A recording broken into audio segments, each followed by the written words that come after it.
What's up, guys? We are back at home. I'm in the backyard of my parents' house and we are going to take a look at the CBR to see what we are working with, check out the damages. My plan was to check out the bike just as it was when we picked it up, so it was pretty dirty and all messed up.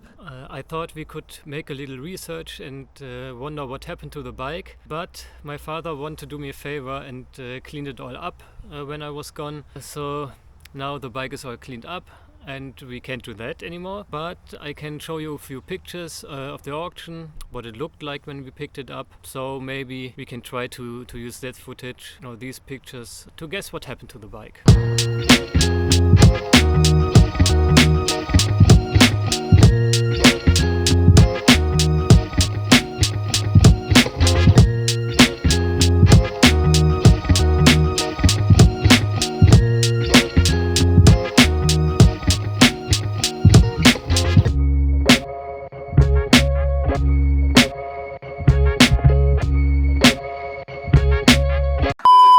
So the right side of the bike looks pretty good. A few damages. Here on the clutch cover are scratches. On the fairing, just a little scratch. Here on the brake pedal, but nothing on the exhaust. Just not even real scratches here on the exhaust. The swing arm looks good. No scratches here. As far as I could tell, the rims look very good. Here on the rear fairing are a few scratches. On the fuel tank are a few scratches. Here slightly scratched. Here on the tip as well. But the real damage is on the left side of the bike. The headlamp was dangling on these cables and it was scratching all over the whatever this thing is called. But I guess all these scratches here are only from the headlamp. The forks look pretty good. No real hard scratches. I guess it's all from the headlamp. The radiator got a few damages here and there. You have to check this out. It looks slightly deformed. I have to check out how the new ones will look. It's hard to see on the camera from this angle, but it looks if it was going pretty straight here and shifting down here. I will check it out if it's normal that it looks like that or if it's actually damaged. This thing here, don't know if it's called horn. In Germany it's called Geweih. This could be a little messed up because it's standing a little bit to the left side of the bike. You have to check that out. Then obviously all the fairings are missing. I have them here, but they are all broken, I guess. The cover of the alternator is a little scratched down here. This looks all fine. A little scratch on the footrest. The top one looks good. The rear fairing is completely gone. The plate holder is a little bit bent to the right, but the lamp is still there. I guess it's still working. We're gonna test that. The lock is missing. I have to check out if it's possible to just get this lock or if I have to get the ignition lock as well. We will see. On this side on the tank there's a little dent and a few scratches. I'm pretty sure the dent was because of the handlebar.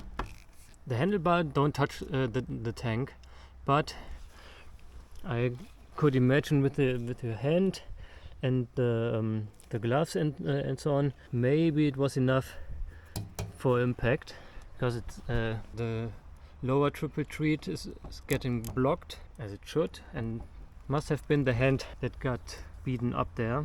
The clutch lever is a little bent. I'm pretty sure we will get black ones like on the Aprilia. I have to polish the dashboard a little bit.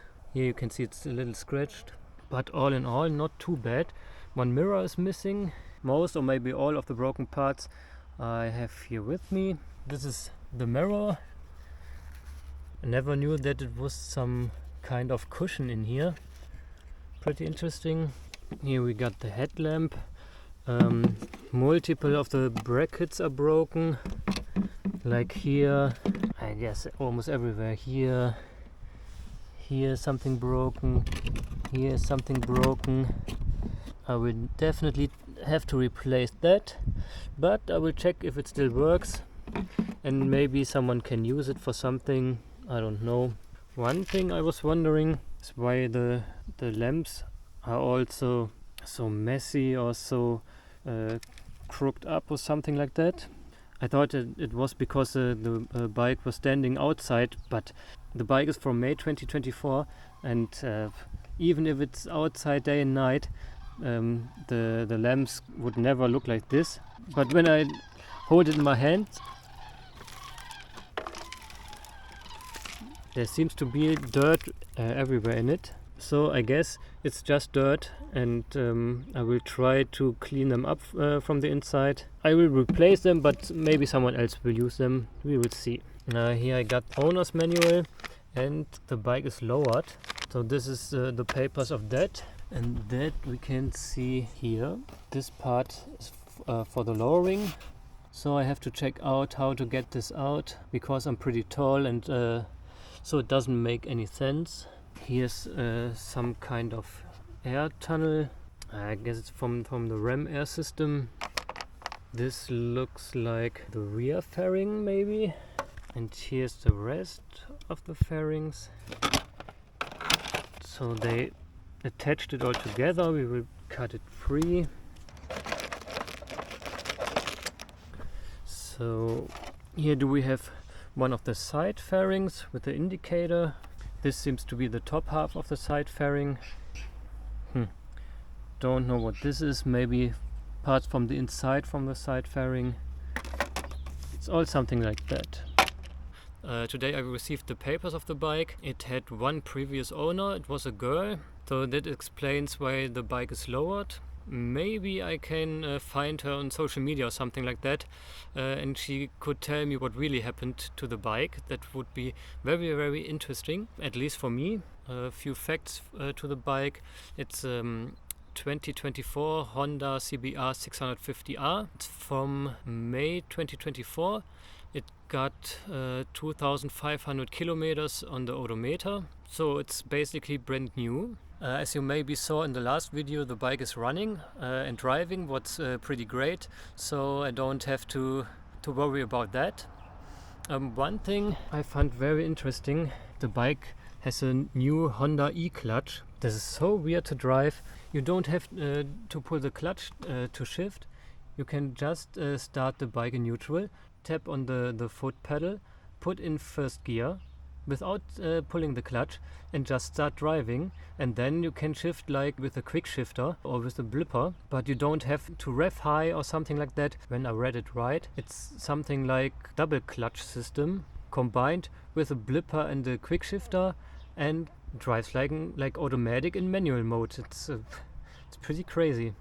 Because the bike was so dirty, mud everywhere. The rims were full of mud, the fairings were full of mud, the seats were full of mud. Here on the inside of the lower fairing you can still see the mud. Because of all the mud on the bike, we were thinking about that she might lost control and get off the street and ran into a ditch or something like that.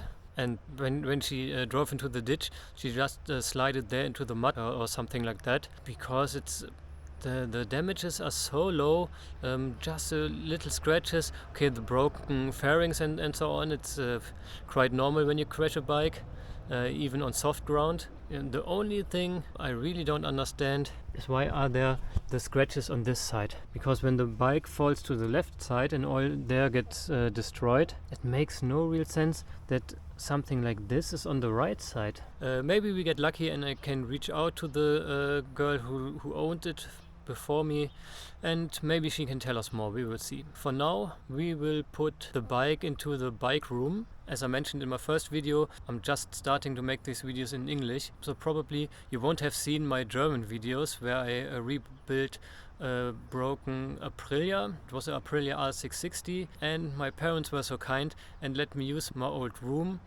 to repair the bike. So we are on the inside. We have heating from the floor. So the good thing is I don't have to work in the cold or in the outside or in the cold garage. I can work in my old room in the inside in the warmth, and it's pretty perfect to fix the bike up and get her beautiful again. Now we're going to move inside because it's really getting cold, it's really getting dark, so let's move it.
So with united forces we moved the bike into my bike room, so I guess in the next video we can start to work on it. I will order now the new stands for the front and for the rear, that we can put the bike up and work on it. Yo, that's it for today. I hope you liked it.